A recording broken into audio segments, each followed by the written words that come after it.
Imagine you are walking down a busy street, and you see a person sitting on the sidewalk, shivering in the cold. People pass by, some glance at them, but most look away, lost in their own world. You pause for a moment. A thought crosses your mind. Should you stop and help, or just walk on like everyone else? Now, think about this. How often do we find ourselves too busy, too distracted, or too indifferent to acknowledge the suffering of others? Have you ever seen someone struggling but felt hesitant to reach out? What if, at this very moment, someone needed your kindness, but you didn't realize it? In our daily lives, we encounter countless situations where compassion could change everything. A friend feeling lonely, a stranger going through a tough time, a loved one battling silent struggles. Yet, we often fail to notice. But why? Why do we hesitate? Is it because we don't care, or have we simply not cultivated the habit of compassion? Let's take a simple example. Imagine you're carrying groceries, and suddenly, a bag rips open, spilling everything onto the ground. As you scramble to pick things up, a kind stranger stops to help. How do you feel in that moment? Relieved? Grateful? That small act of kindness made your day a little better. Now, what if we all practice that kind of compassion, not just in big moments, but in the smallest ones, every day? Welcome to Wisdom Woven, where we explore deep insights to transform your life. There are so many views on this channel, but only 0.2% subscribe. If you find value in this, please like, comment, share, and subscribe to our channel. Your support helps us create more meaningful content. And don't forget, drop your thoughts in the comments. We'd love to hear your experiences and reflections. Compassion is more than just feeling sorry for someone. It's about truly understanding suffering and responding with kindness. In Buddhism, compassion is not a weakness. It is a strength, a force that can heal both ourselves and the world. But how do we cultivate it? How can we train our minds to be more compassionate in everyday life? In this journey, we will explore the wisdom of Buddhism, uncovering powerful teachings and practices that can help us awaken our hearts. From understanding suffering to practicing mindfulness, we will dive deep into the art of compassion. And by the end, you may see the world and yourself differently. So, are you ready to begin? Let's take the first step on this transformative path. Understanding suffering, the root of compassion. Sit with me for a moment. Let the noise of the world fade away. Breathe in and out. Now, ask yourself, when was the last time you felt pain? Was it a sharp hurt, like a betrayal from someone you trusted? Or was it a quiet ache, the kind that lingers in the heart for days, weeks, even years? Suffering is everywhere. It is in the silent tears of a child who feels unseen. It is in the exhausted sigh of a worker struggling to make ends meet. It is in the loneliness of an old man staring out of his window, waiting for someone who will never come. But suffering is not just found in others. It is within us, too. We carry it in the disappointments of our past, in the fears of our future, in the endless chase for something more, something better, something that will finally make us happy. But does it ever truly come? Buddhism teaches that suffering is not an accident. It is not something that happens to only a few unlucky people. It is universal, woven into the fabric of life itself. The Buddha called it dukkha, the unsatisfactory nature of existence. Even the happiest moments are touched by it, because they are fleeting, slipping through our fingers no matter how tightly we try to hold on. Think of the last time you were truly happy. Maybe it was a celebration, a success, a moment of deep connection with someone you love. But did it last forever? Or did time pull it away, leaving only a memory? This is the nature of suffering. Not just pain and sorrow, but the very fact that nothing stays as it is. And yet, we resist this truth. We chase after pleasure, hoping it will never end. We push away pain, pretending it does not exist. But in doing so, we create even more suffering. The more we run, the more we struggle. The more we struggle, the deeper we sink. But what if, instead of running, we turn to face it? What if we looked at suffering, not with fear, but with understanding? This is where compassion begins, not in denying pain, but in seeing it clearly, both in ourselves and in others. Think of a time when you were hurting and someone truly saw you. Not just a quick "are you okay?" but a deep, honest presence. Maybe they didn't even say much. Maybe they just sat beside you, held your hand, let you cry. And in that moment, your suffering felt lighter. Not gone, but shared. Now imagine if we could offer that to others. If we could look at someone, not as a stranger, not as an inconvenience, but as another being who feels pain just as we do. Imagine if, instead of turning away, we turn toward them. This is why understanding suffering is the first step to cultivating compassion. Without seeing the depth of pain in this world, how can we truly care? How can we open our hearts if we do not first recognize why they have been closed? Buddhism does not teach us to pity suffering. Pity stands at a distance and looks down. Compassion kneels beside and lifts up. It does not say, "Poor you." It says, "I am here with you." It does not separate, it unites. But to cultivate this, we must begin with ourselves. We must look at our own suffering, not with judgment, but with kindness. We must see our own wounds, not as weaknesses, but as doors to deeper understanding. Only then can we see the suffering of others with the same gentle eyes. So let us pause. Let us sit with our pain, not as enemies, but as teachers.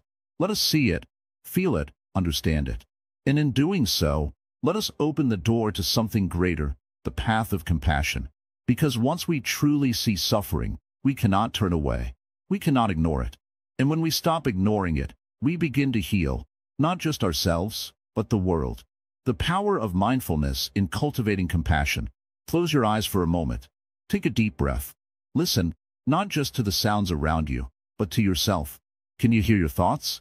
The endless stream of worries, distractions, and emotions flowing through your mind? This is where we live most of the time, inside our heads, lost in thoughts of the past or the future. And yet, true compassion begins only when we learn to be fully present. Mindfulness is the art of paying attention, of truly being here in this moment. It is simple, yet so easily forgotten. Think about it. How often do we truly listen when someone speaks? How often do we notice the expressions on their face, the emotions behind their words? Most of the time, we are too caught up in our own thoughts, waiting for our turn to speak, planning what to say next. But if we are not present, how can we understand another's pain? And without understanding, how can we offer true compassion? Imagine you are sitting with a friend who is struggling. They are telling you about their problems, their worries, their fears. If your mind is elsewhere, thinking about your own issues, checking your phone, waiting for them to finish, will they feel heard? Will they feel that you truly care? No. But if you give them your full attention, if you listen deeply without judgment, something changes. They feel safe. They feel understood. And in that understanding, compassion naturally arises. Mindfulness allows us to see clearly. When we are mindful, we begin to notice suffering, not just in others, but in ourselves. And here is a truth many people forget. We cannot offer true compassion to others if we are unkind to ourselves. Think about how often you criticize yourself, how often you replay your mistakes, how often you hold on to guilt. If you spoke to a friend the way you speak to yourself, would that be kind? So we start with mindfulness. We begin by observing our thoughts without judgment, by noticing our emotions without pushing them away. When we sit in stillness, we realize that thoughts and feelings come and go like waves. We don't need to hold on to them. And the more we practice this, the more we understand our own suffering. And when we understand our own suffering, we naturally begin to understand the suffering of others. Have you ever noticed how, when you are truly at peace, kindness flows effortlessly? When your mind is calm, when your heart is open, you don't have to force compassion, it simply arises. But when your mind is restless, when you are filled with stress, frustration, or anger, even the smallest act of kindness feels like an effort. This is why mindfulness is so important. It is not just about sitting quietly. It is about training the mind, clearing away the noise so that compassion can emerge naturally. Imagine walking through a forest early in the morning. The air is fresh, the world is silent, and the only sound is the rustling of leaves. In that moment, you feel deeply connected to everything around you. Now imagine walking through that same forest, but this time your mind is filled with worries. You don't notice the beauty of the trees, the softness of the earth beneath your feet. You are there, but not really there. This is how most of us live. And this is why we struggle to be compassionate, because we are not present. The Buddha taught that mindfulness is the foundation of wisdom, and wisdom is what allows compassion to grow. When we see things clearly, we stop reacting blindly. When someone is rude to us, instead of getting angry, we begin to wonder, What pain are they carrying? When we see suffering, instead of turning away, we ask, how can I help? Mindfulness transforms our perception. It allows us to respond, not from habit, but from understanding. There is a story of a Zen master who was once insulted by a man full of anger. The master simply smiled and said nothing. Later, a student asked him, "Master, why did you not respond to his insults?" The master replied, "If someone offers you a gift and you do not accept it, to whom does the gift belong?" The student thought for a moment and said, "To the one who offered it." The master nodded, "Exactly. So why should I accept his anger?" This is mindfulness in action.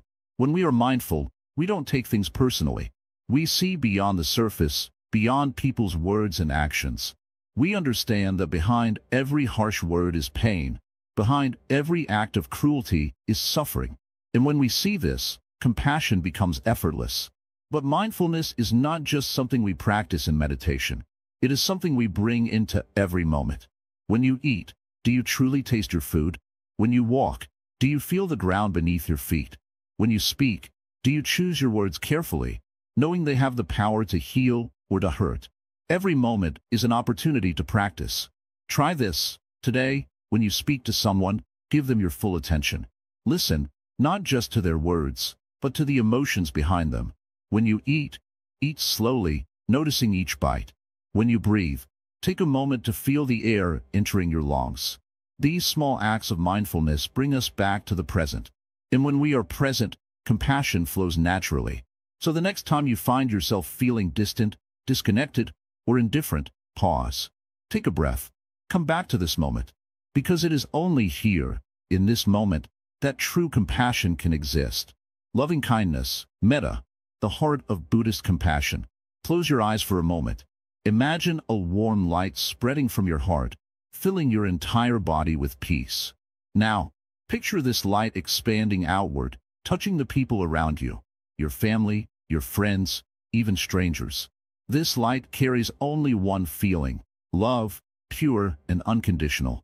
This is the essence of metta, or loving kindness, one of the most powerful teachings in Buddhism. Loving kindness is not just about being nice. It is a deep, unwavering sense of goodwill toward all beings. It does not depend on whether someone deserves it. It is not a reward for good behavior. It is simply a way of being, like the sun that shines on everyone, without asking who is worthy of its warmth. Think about how often we limit our kindness. We show love to those who love us back. We care for those who are good to us. But what happens when someone annoys us, when someone hurts us? Suddenly, our kindness disappears. This is where metta challenges us. It asks us to expand our hearts, to love without conditions, without barriers. A mother does not stop loving her child just because the child makes mistakes. Her love remains, no matter what. This is the kind of love we must cultivate, not just for those closest to us, but for everyone, even for those we dislike, even for those who have hurt us. This may seem difficult, even impossible, but it is a practice. And like any practice, the more we do it, the stronger it becomes. Think about someone in your life you love deeply. How does it feel when you think of them? Warmth, joy, peace, right? Now, what if you could feel this way toward more and more people? Toward strangers? Even toward enemies? Imagine how much lighter your heart would feel, how much freedom you would gain. Loving kindness does not mean we allow others to harm us. It does not mean we accept injustice or wrongdoing. It simply means that even as we stand firm, even as we set boundaries, we do not let hatred poison our hearts. We do not let anger consume us. Instead, we respond with wisdom and love. There is a simple but powerful practice in Buddhism, the metta meditation. It begins with directing kindness toward yourself. You close your eyes and repeat silently, "May I be happy. May I be healthy. May I be safe. May I live with ease." You let these words sink into your heart. Then, you expand your wish, first to someone you love, then to someone neutral, and finally, to someone difficult. May you be happy. May you be healthy. May you be safe. May you live with ease. At first, it may feel unnatural. When you think of someone who has hurt you, your heart may resist. Why should I wish happiness for them? But here is the truth. Holding on to resentment is like drinking poison and expecting the other person to suffer. It only harms you. Metta allows you to let go, not for their sake, but for yours. The Buddha once told a story of a man who was shot by an arrow. Instead of asking, "Who shot me? Why did this happen?" the wise thing would be to remove the arrow. Holding on to anger is like refusing to remove that arrow. The pain stays. The wound deepens. Loving kindness is the act of pulling the arrow out. It is the healing we give to ourselves. Have you ever been kind to someone and felt instantly lighter? That is the magic of metta. It does not only help others, it transforms you. Your heart becomes softer, your mind clearer. You start to see the world differently. You realize that everyone, in their own way, is struggling. Everyone carries pain, even those who seem unkind, even those who hurt you. This does not mean we excuse their actions. But when we see the suffering behind the cruelty, something shifts. Hatred turns into understanding. Anger turns into compassion. And in that moment, we are free. Metta is not just an idea. It is something you live. It is in the small things. The way you greet a stranger, the way you forgive a mistake, the way you send silent blessings to those around you. Every act of kindness, no matter how small, strengthens your heart. And the beautiful thing? The more you give, the more you have. Love does not run out. The more you practice metta, the more it becomes a part of you. Over time, you will notice a change. Things that used to make you angry will not affect you the same way. People who used to annoy you will seem different. You will begin to feel lighter, more at peace. This is the power of loving kindness. It is not just about making the world better. It is about freeing yourself. It is about turning your heart into a source of warmth for yourself and for everyone around you. So start today. Close your eyes. Take a deep breath. And silently, in your heart, whisper, "May I be happy. May you be happy. May all beings be happy." Let this be your practice, your gift, your path. Compassion versus pity, the true meaning of karuna. Sit with me for a moment. Let the noise of the world fade, just for now. Take a breath and listen, not just with your ears, but with your heart. We are here to talk about something deep, something often misunderstood. Compassion, not pity, but true, boundless compassion.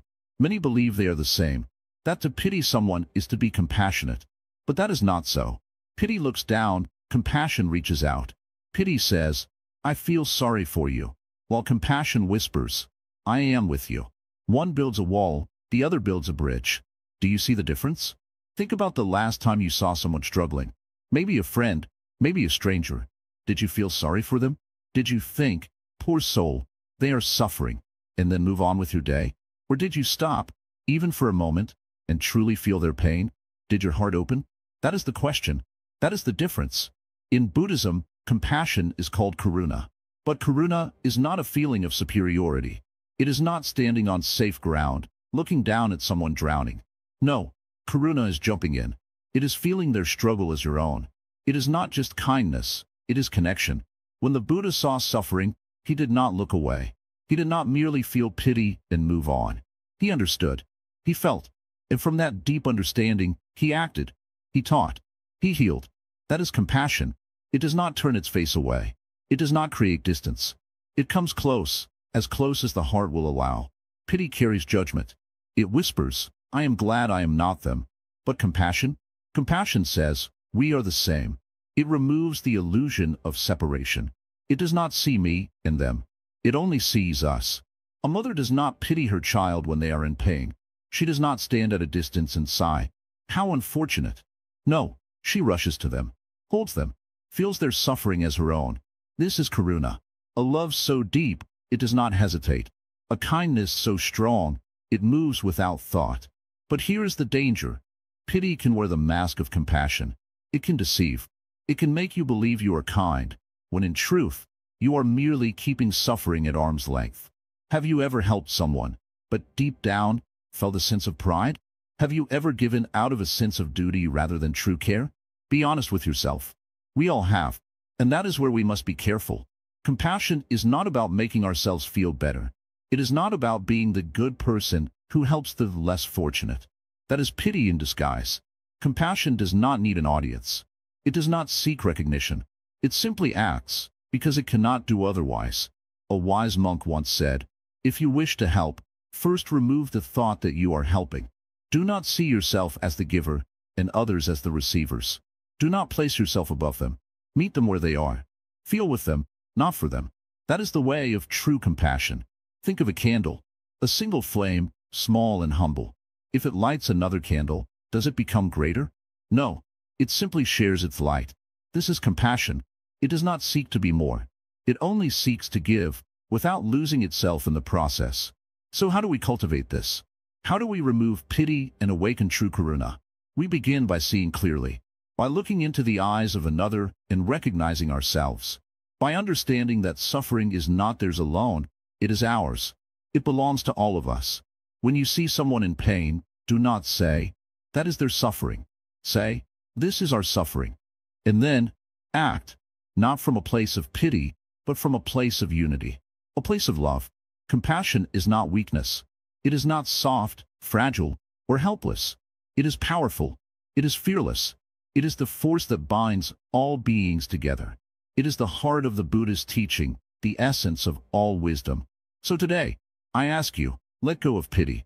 Let go of judgment. Open your heart, not to feel sorry for others, but to walk beside them, to understand them, to be with them in their joy and in their sorrow. Because in the end, there is no other. There is only us. Breaking the illusion of self, interconnection, and empathy. Sit still for a moment. Breathe in, breathe out. Now ask yourself, who are you? Are you just a name, a body, a mind filled with thoughts? Or are you something more, something deeper, something vast and connected? Most people go through life believing they are separate individuals, cut off from the world around them. They see themselves as one thing, and everything else as something different. This is me, that is you. This is mine, that is yours. This belief is so deeply rooted in us that we rarely question it. But what if I told you it is an illusion? Imagine a single wave rising in the ocean. It believes it is separate, unique, different from all the other waves. It feels proud when it grows high and fearful when it starts to fall. But the truth is, the wave was never separate from the ocean. It was the ocean, just taking shape for a moment. And when it disappears, it does not die. It simply returns to what it always was. In the same way, you are not separate from the world. You are not just an isolated being moving through life alone. You are part of something much greater, deeply interconnected with everything around you. The air you breathe, the food you eat, the people you meet, all of it is woven together in a vast, endless web of existence. But if this is true, why do we still feel so alone? Why do we struggle to understand others? The answer is simple. We hold on to the idea of me and mine so tightly that we forget the truth of interconnection. We build walls between ourselves and the world, thinking they will keep us safe. But in reality, these walls only separate us from love, from understanding, from true peace. Think about the last time you felt hurt by someone's words or actions. You may have thought, they don't understand me, or they don't care. But what if, in that moment, they were also struggling? What if they acted out of their own pain, their own fears? When we truly see the suffering of others, we stop taking things so personally. Instead of reacting with anger, we begin to feel compassion. Let's try an experiment. The next time someone upsets you, pause for a moment. Instead of thinking, why are they doing this to me? Ask yourself, what pain are they carrying? This simple shift in perspective changes everything. Suddenly, their anger is not about you. It is a reflection of their own suffering. And instead of reacting with frustration, you might find yourself feeling empathy. Buddhism teaches that all beings suffer. The person who yells at you, the stranger who ignores you, even the ones who seem happy on the outside. Each one is carrying burdens you cannot see. When you recognize this, you no longer feel separate from them. Their suffering is your suffering. Their happiness is your happiness. You begin to understand that kindness is not just something you give. It is something that naturally arises when you see the world as it truly is. A tree does not grow for itself. It does not hoard its shade, its fruits, or its beauty. It simply exists, and in doing so, it gives. It offers shelter to birds, oxygen to humans, sweetness to those who pass by. It does not ask, what do I get in return? It simply shares, because that is its nature. And this, too, is our nature. When we let go of the illusion of self, we realize we were meant to give, to love, to care for others. But letting go of the self does not mean losing yourself. It does not mean becoming nothing. It means becoming everything. It means seeing yourself in others, feeling their joys and their pains as your own. It means walking through life not as a lonely wave, but as part of the vast ocean, moving in harmony with all things. Some people fear this idea. They think, if I am not separate, then what am I? But this fear only comes from the ego, the part of you that clings to identity. When you loosen that grip, something incredible happens. You begin to experience life in a new way, free from the constant struggle of proving yourself, of defending yourself, of feeling alone. Instead, you move with life rather than against it. There is a famous Buddhist teaching. Thousands of candles can be lit from a single candle, and the life of the candle will not be shortened. This is the truth of interconnection. When you give love, when you show kindness, when you open your heart, you lose nothing. In fact, you gain everything, because you are no longer just one small flame. You are the light itself, spreading endlessly, touching all who come near. Look at the world around you. Look at the people in your life. See beyond their actions, beyond their words, beyond the surface. See the struggles they do not speak of. See the fears they try to hide. And then, instead of turning away, step closer. Offer them the same understanding you wish to receive. This is the power of breaking the illusion of self. It is not just a philosophy, it is a way of living, a way of seeing, a way of being. When you embrace it, life changes. You no longer feel small, because you realize you were never small to begin with. You were always connected, always part of something greater. And once you see this truth, you can never unsee it. Transforming negative emotions into compassion. Sit for a moment. Breathe. Close your eyes if you wish. Now, think about a time when you felt anger burning inside you. Maybe someone insulted you. Maybe life was unfair. Maybe pain from the past still lingers in your heart. Can you feel that emotion? That tightness in your chest? That storm in your mind? Anger, jealousy, hatred, resentment. These emotions arise in all of us. They come like waves, sometimes small ripples, other times crashing storms.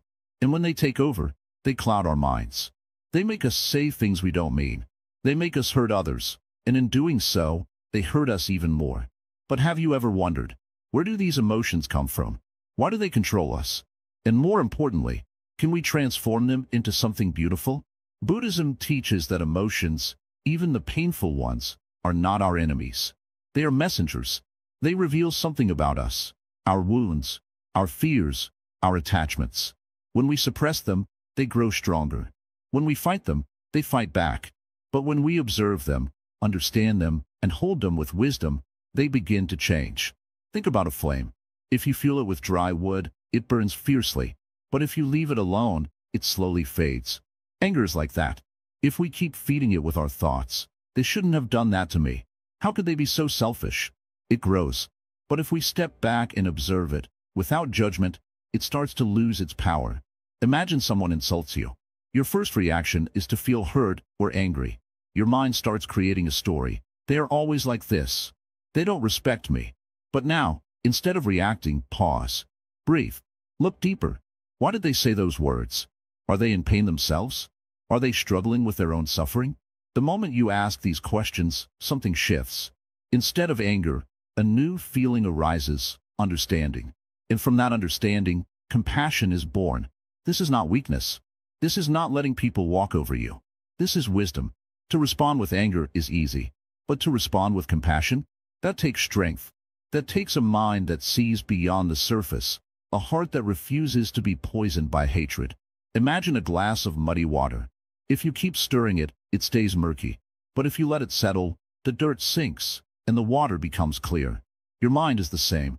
When anger arises, don't stir it with thoughts of revenge or resentment. Let it settle. Watch it without reacting. And slowly, clarity will return. A great Zen master once said, holding on to anger is like holding a hot coal, waiting to throw it at someone. But in the end, you are the one who gets burned. Think about this. Who suffers more? The one who caused you pain or the one holding on to it? Now, what about jealousy? Have you ever looked at someone else's success and felt a sting of resentment? Why them? Why not me? This feeling can be dangerous. It can turn into bitterness. But what if, instead of jealousy, you transformed it into joy? Instead of thinking, why them, ask, if they can do it, why can't I? turn their success into inspiration, not competition. And hatred, perhaps the heaviest burden of all. If someone has wronged you deeply, the pain can last for years, even a lifetime.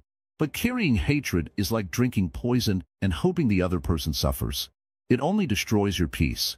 Forgiveness does not mean forgetting. It does not mean allowing harm. It means freeing yourself from the chains of anger, so your heart can be light again. The Buddha once told a story of a man who was shot by an arrow. Instead of removing the arrow, the man kept asking, "Who shot this? Why did they do it? What kind of arrow is this?" But while he kept questioning, the wound remained. The Buddha said, "First, remove the arrow."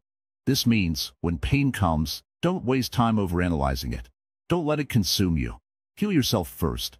So, how do we turn these emotions into compassion? The first step is awareness. Notice your emotions as they arise. Instead of being lost in them, step back and observe. Anger is here. Jealousy is visiting. Resentment has arrived. When you see them, they lose their grip on you. The second step is understanding. Ask yourself, why do I feel this way? What is the root of this pain? Many times, anger is just hurt in disguise. Jealousy is insecurity in another form. Hatred is fear wearing a different face. When you see their true nature, they begin to dissolve. And the final step, transform them into compassion. When someone hurts you, ask, what suffering are they carrying that made them act this way? When jealousy arises, turn it into motivation. When hatred appears, let it remind you of the importance of kindness. Every emotion can be turned into something that strengthens you, something that brings wisdom. This is not an overnight practice. It takes time, patience, and effort. But the more you do it, the lighter your heart becomes. Imagine a life where anger doesn't control you, where jealousy doesn't eat at you, where hatred doesn't poison your mind. Imagine being free. This is the power of compassion. And it all starts with one simple step, awareness. So, the next time anger rises in you, don't fight it. Don't run from it. Greet it like an old friend. Observe it, understand it, and gently transform it. In doing so, you are not just changing your emotions. You are changing your life. The role of wisdom in compassionate living. Sit with me for a moment. Take a deep breath. Let the world slow down. Let the noise fade. We are about to explore something that can change the way you see life. Wisdom. Compassion without wisdom is like a bird with only one wing. It tries to fly, but it cannot rise. It flaps, it struggles, but it never soars. Many people believe that compassion is simply about feeling for others, about being kind, about helping those in pain. But if compassion is not guided by wisdom, it can sometimes do more harm than good. Imagine this. You see a child crying because he doesn't want to go to school. Out of kindness, you say, "All right, you don't have to go." It feels like the right thing to do at that moment. But what happens in the long run? He misses his education. He struggles later in life. Your compassion, without wisdom, has led him away from growth. True wisdom would see beyond the short-term pain and understand what is truly needed. Wisdom and compassion walk hand in hand. If you try to help others without understanding their pain deeply, your help may not truly serve them. But when you combine wisdom with compassion, you know not only when to give, but also how to give. You know when to offer comfort and when to offer tough love. You know when to step in and when to step back. Many people misunderstand compassion. They think it means always saying yes, always giving, always sacrificing. But wise compassion understands balance. A mother bird does not feed her babies forever. She nurtures them, yes, but one day, she pushes them from the nest so they can fly on their own. That push is not cruelty. It is wisdom. It is true compassion. Buddhism teaches us that wisdom is not something we gain simply by reading or listening. Wisdom is something we cultivate through deep understanding, observation, and mindfulness. It is not about knowing many things. It is about seeing clearly, seeing reality as it is, seeing beyond illusion. Think about water. If the water is muddy, you cannot see through it. If your mind is full of distractions, fears, and false beliefs, you cannot see life clearly. But if you let the water sit, the mud settles. The water becomes clear. This is what wisdom does. It clears the mind so you can truly see. One of the greatest obstacles to wisdom is attachment to emotions. If we only act based on emotions, we may end up making choices that feel good in the moment, but cause harm in the long run. Imagine a man who gives money to his friend every time he asks. It feels compassionate. But if his friend is using that money for harmful things, drinking, gambling, then this is not true compassion. True wisdom would see the bigger picture and understand that sometimes the kindest thing to do is to say no. This is difficult, isn't it? Saying no when someone is in pain. Walking away when we feel responsible. But wisdom teaches us that true compassion is not about pleasing others. It is about doing what is truly beneficial. A doctor does not avoid surgery just because it is painful. A teacher does not give answers just because a student struggles. A parent does not always protect a child from failure because they know failure is part of growth. Buddhism teaches us about the middle path, the way of balance. Compassion should not be blind, and wisdom should not be cold. If we only have compassion, we may be too soft and unable to help others properly. If we only have wisdom, we may be too distant and unable to connect. The key is to balance both. How do we cultivate wisdom? First, we must observe. Watch life as it is, not as you wish it to be. Watch people, their actions, their consequences. Watch your own mind, how emotions rise, how they cloud your thinking. Second, we must question. Do not accept things blindly. Do not just follow emotions, traditions, or what society tells you. Ask yourself, is this truly helpful? Is this truly kind? What is the deeper truth? Wisdom begins when we start asking the right questions. Third, we must practice stillness. A noisy mind cannot see clearly. Just as a still pond reflects the sky perfectly, the still mind reflects the truth. Meditation, mindfulness, even simple moments of quiet. These all help us see the world with clarity. Imagine standing at the edge of a river. The water flows fast, carrying leaves, twigs, and dirt. But if you stop and watch, you see something deeper. You see the current beneath, the deeper movement of the river. Life is like this. If you only react to the surface, you will be caught in chaos. But if you stand still and watch with wisdom, you will understand the deeper flow of life. Many people struggle with compassion because they feel drained. They give and give, but they feel empty. This happens because their compassion is not rooted in wisdom. When you help someone wisely, you do not lose energy, you gain it. Because true compassion is not a burden, it is a natural state of being. It flows from understanding, not from obligation. Think about the sun. The sun gives light, but it does not exhaust itself. It shines because it is its nature. Compassion, when guided by wisdom, is the same. You do not give because you feel forced to. You give because you understand. And understanding does not drain you. It empowers you. So, let me ask you, when you practice compassion, do you do it blindly? Or do you do it with wisdom? Do you give just to feel good? Or do you give to truly help? Do you see life as it truly is? Or do you let emotions cloud your vision? Let these questions sit in your mind. Let them grow inside you. Wisdom is not something that comes in an instant. It is something that blooms over time, like a lotus rising from the mud. And when wisdom and compassion come together, you will not only help others, you will transform yourself. Compassion in action, ethical living, and generosity. Sit with me for a moment. Breathe in, breathe out. Let go of everything for just a while. Now, imagine this. What if compassion was not just a feeling but a way of life? What if kindness was not something we practiced only when it was convenient, but something that guided every step we took? Compassion is not just about feeling sorry for someone. True compassion moves. It reaches out. It does not stay in the heart as a silent thought. It transforms into action. When we talk about ethical living and generosity in Buddhism, we are not talking about rules or obligations.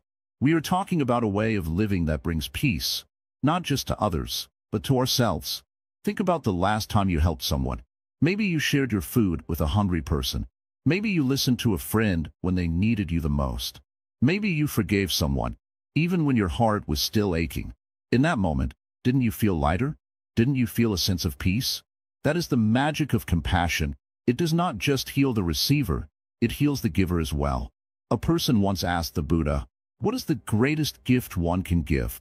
The Buddha smiled and said, "A heart full of compassion." When we give with true kindness, without expecting anything in return, we are not losing anything. We are gaining something far greater, inner peace. Some people think generosity is about wealth. But generosity has nothing to do with how much money you have. A rich person who gives unwillingly is not truly generous. A poor person who shares their last meal with love is practicing the highest form of generosity. In Buddhism, we call this dana, the act of giving without attachment. It is not about the size of the gift, but the sincerity behind it. So, what does generosity look like in daily life? It is offering your time to someone who needs it. It is being patient with a stranger who is having a bad day. It is sharing knowledge without arrogance. It is choosing honesty, even when a lie would be easier. It is smiling at someone who looks lonely. These small acts, so simple, so ordinary, can change the course of someone's day, maybe even their life. But ethical living is not just about what we give. It is also about how we live. Every decision we make, every word we speak, every action we take, it all matters. Have you ever noticed how a single word can either comfort or wound someone? How a single act of kindness can create a ripple effect? That is the power we hold in our hands every single day. Buddhism teaches the 5 precepts, not as commandments, but as guiding principles for ethical living. Do not harm others. Do not take what is not freely given. Do not lie or speak harshly. Do not let desire control your actions. Do not cloud your mind with intoxicants. Simple, isn't it? But within this simplicity lies the key to a peaceful life. Some people fear that living ethically means giving up too much. They ask, but what about me? If I keep giving, won't I have nothing left? This is a misunderstanding. True giving does not drain us. It nourishes us. Imagine a candle lighting another candle. Does the first candle lose its light? No. The room only becomes brighter. There was once a man who came to the Buddha, worried about how to live a good life. He asked, "How do I know if I am doing the right thing?" The Buddha replied, "Ask yourself, does this bring harm or does this bring peace? If it brings harm, do not do it. If it brings peace, walk that path." Life is full of choices. Every day, we stand at a crossroads. Do we act with kindness, or do we let anger take over? Do we share, or do we hold back in fear? Do we choose honesty, or do we let falsehoods creep in? Every choice shapes not only our path, but the world around us. When we practice ethical living and generosity, we are not just helping others. We are planting seeds of peace in our own hearts. A person who lives with compassion sleeps peacefully at night. A person who gives without attachment carries no burden of regret. A person who speaks with kindness leaves no wounds behind. The greatest act of generosity is not gold, nor silver, nor gifts wrapped in beautiful paper. The greatest act of generosity is love. It is understanding. It is patience. It is seeing someone in pain and saying, "I am here." So, ask yourself, how can you bring more compassion into action today? How can you turn kindness into something real, something that moves, something that touches the lives around you? Because in the end, it is not wealth, power, or possessions that define us. It is how we love. It is how we give. It is how we live. Buddhist practices for deepening compassion. Sit with me for a moment. Breathe in. Feel the air fill your lungs. Breathe out. Let go of everything, just for now. Compassion is not just an idea. It is something we must practice, something we must become. Many people think compassion is just a feeling, a moment of sympathy, a brief kindness that fades as quickly as it comes. But true compassion is deeper. It is a way of life, a path that shapes how we think, speak, and act. Buddhism teaches us that compassion is like a muscle. It grows stronger the more we use it. But how do we cultivate it? How do we make it a natural part of who we are? One way is through meditation. In Buddhism, there is a powerful practice called metta-bhavana, or loving-kindness meditation. It is simple, yet it can transform the heart. You begin by closing your eyes, taking a deep breath, and focusing on yourself. Yes, yourself. You silently repeat kind and loving phrases. May I be happy. May I be free from suffering. May I be at peace. Some people struggle with this part. They think, why should I wish myself well? Shouldn't I focus on others? But here is the truth. You cannot pour from an empty cup. To show compassion to others, you must first show it to yourself. Then, you expand this kindness outward. You think of someone you love, someone who makes your heart warm. You repeat, may they be happy. May they be free from suffering. May they be at peace. Then, you extend it further, to a neutral person, someone you don't have strong feelings about. And then, to someone you struggle with, someone who may have hurt you. Finally, you send this loving kindness to all beings, everywhere. This simple practice softens the heart, dissolves barriers, and connects us to others in ways we never imagined. But compassion is not just about meditation. It is about action. Every day, we have countless opportunities to practice. When someone speaks harshly, can we respond with patience instead of anger? When we see suffering, can we take a moment to help instead of looking away? Compassion is not about grand gestures. It is in the small moments, the simple choices we make every day. Think about this. When you see a child fall and scrape their knee, you don't stop to consider if they deserve your help. You simply help. Your heart responds before your mind does. But as we grow, our minds become clouded with judgment. We start thinking, do they deserve my kindness? Have they earned it? True compassion does not ask such questions. It flows freely, like water, nourishing everything it touches. Buddhism teaches that wisdom and compassion must go hand in hand. Compassion without wisdom can become blind, leading us to enable harmful behaviors or exhaust ourselves trying to save everyone. Wisdom without compassion can become cold, distant, lacking the warmth of true connection. When balanced, they create something beautiful, a mind that sees clearly and a heart that cares deeply. One way to cultivate this balance is through mindful speech. The Buddha taught that our words have great power. They can heal or harm, uplift or destroy. Before speaking, ask yourself, is it true? Is it kind? Is it necessary? Imagine how different our relationships would be if we all practiced this. How many arguments could be avoided?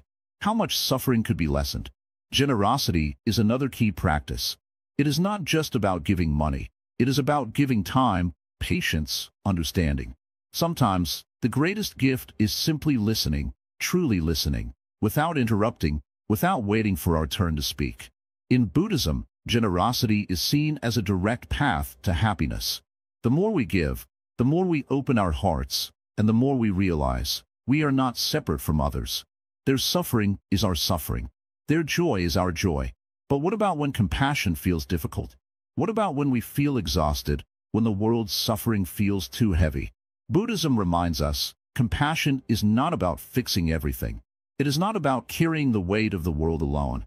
It is about showing up, in whatever way we can, with whatever strength we have in the moment. Even the smallest act of kindness makes a difference. Even the quiet wish for another's well-being sends ripples into the universe. There is a story in Buddhism about a monk walking along the riverbank. He sees a scorpion drowning. He reaches down to save it, but as soon as he picks it up, it stings him. He drops it back into the water, but then he tries again, and again it stings him. A man watching nearby asks, "Why do you keep trying to save it when it keeps hurting you?" The monk replies, "Because it is in my nature to be compassionate, just as it is in its nature to sting." This is the essence of compassion, not expecting anything in return, not allowing the unkindness of others to change who we are. Compassion is not about being appreciated. It is about being true to our deepest nature. And so we practice. Every day we practice. Some days, our hearts will feel open and light, and compassion will flow easily. Other days, we will struggle, our patience will wear thin, and we will feel distant from others. But that is why it is called a practice, because we are always growing, always learning, always deepening our capacity to love. So, as you move forward, ask yourself, how can I bring more compassion into my daily life? How can I pause before reacting? How can I soften my judgments? How can I see myself and others with more kindness? And remember, every small step matters. Every moment of patience, every act of generosity, every word spoken with kindness, it all adds up. It all makes a difference. Take a deep breath. This journey does not end here. It is a lifelong path, and each step, no matter how small, leads us closer to a world filled with more love, more understanding, more compassion. Overcoming challenges on the path of compassion. Walking the path of compassion is not always easy. At times, it feels like trying to hold water in our hands. Just when we think we have grasped it, it slips away. We start with a heart full of kindness, yet life tests us in ways we never expected. Someone betrays our trust. A loved one hurts us with harsh words. The world shows us cruelty, and doubt creeps in. Can we still be compassionate when life makes it so difficult? Imagine standing in the middle of a storm, rain pounding against your skin, wind pushing you back. That's how it feels when anger, frustration, or resentment take over. We want to be kind, but our emotions pull us in another direction. And sometimes we feel exhausted, giving kindness again and again, yet receiving nothing in return can make the heart weary. How do we keep going when compassion feels like a struggle? One of the greatest challenges is dealing with those who hurt us. When someone lies to us, insults us, or acts unfairly, the mind quickly fills with thoughts of anger. Why should I be kind to them? They don't deserve it. But here is a secret. Compassion is not about what others deserve. It is about who we are. If we let anger shape our actions, we become prisoners of pain. If we choose kindness, we set ourselves free. There will be times when we feel unappreciated. We offer help, but people take it for granted. We show kindness, but no one notices. And slowly, a thought begins to whisper in our mind. What's the point? But compassion is not a transaction. It is not about getting something in return. A flower does not bloom expecting applause. The sun does not shine waiting for a thank you. True compassion is giving without expectation, simply because it is in our nature to give. Another challenge is self-doubt. We see great teachers, wise monks, people who radiate kindness, and we wonder, am I even capable of such compassion? My mind is restless, my patience is short, my heart is not always pure. But compassion does not require perfection. Even a small act of kindness is enough. A gentle word, a moment of understanding, a silent prayer for someone's well-being. These small drops of kindness may seem insignificant, but together they form an ocean. Sometimes we fear being taken advantage of. If I am too kind, won't people use me? Won't they see me as weak? But compassion is not weakness. It takes great strength to be kind in a world that can be unkind. A tree bends in the wind, yet it does not break. The ocean moves with the tide, yet it does not lose its depth. True compassion is flexible, yet strong. It does not mean allowing others to harm us. It means responding to harm with wisdom, not hatred. Another struggle is compassion for ourselves. We forgive others, yet we hold on to guilt for our own mistakes. We comfort others, yet criticize ourselves endlessly. Why is it so hard to show ourselves the same kindness we offer to the world? The Buddha taught that we cannot pour from an empty cup. If we wish to be truly compassionate, we must start by being kind to ourselves. Treat yourself as you would treat a dear friend. When you fall, help yourself rise. When you struggle, speak to yourself with gentleness. The world will not always make it easy to practice compassion. There will be days when it feels impossible. Days when anger is easier than understanding. Days when we feel too tired to care. But this path is not about never falling. It is about rising each time we do. Each moment of kindness, no matter how small, brings light to the world. Each act of compassion, even in the face of difficulty, strengthens the heart. Think of a candle in the darkness. It does not fight the night. It simply shines. And in doing so, it makes the darkness a little less. You, too, can be that light. The world may test your compassion, but each time you choose kindness, you prove that love is stronger than hate, that understanding is greater than judgment, and that even in a world of suffering, there is still hope. This journey is not about reaching a final destination. It is about walking the path, step by step, even when the road is difficult, even when the heart is heavy, even when compassion feels like the hardest choice to make. Because in the end, it is the only choice that truly sets us free. Conclusion: living a life of compassion. Sit down for a moment. Take a deep breath. Feel the air filling your lungs, the quiet rhythm of life within you.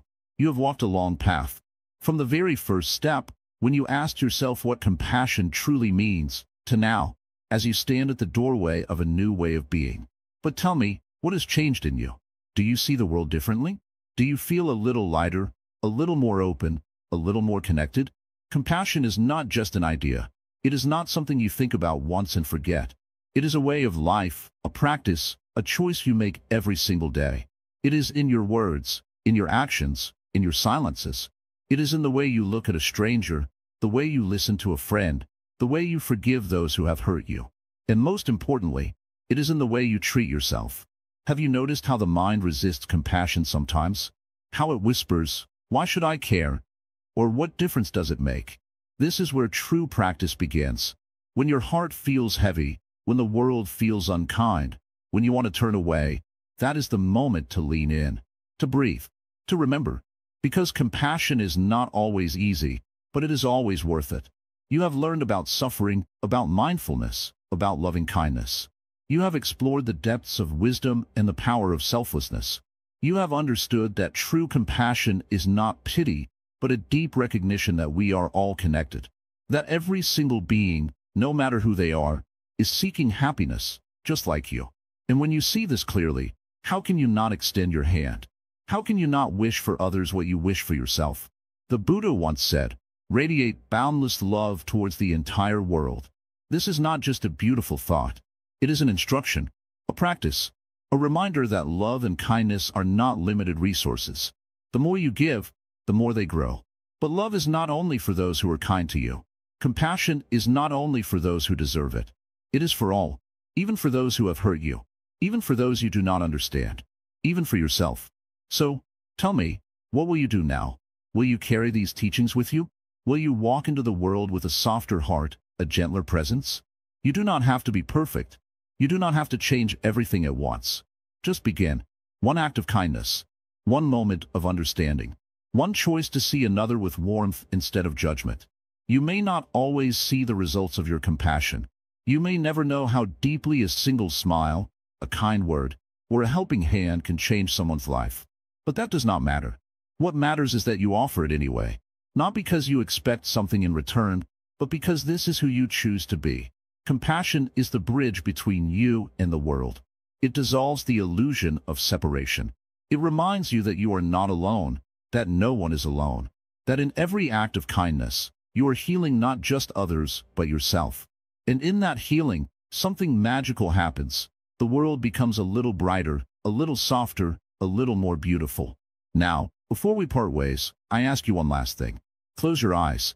Think of someone, anyone, maybe a loved one, maybe a stranger, maybe even someone you struggle with. And in your heart, wish them well. Just a simple thought. May you be happy. May you be free from suffering. Do you feel it? That warmth inside you. That is compassion. That is love without conditions.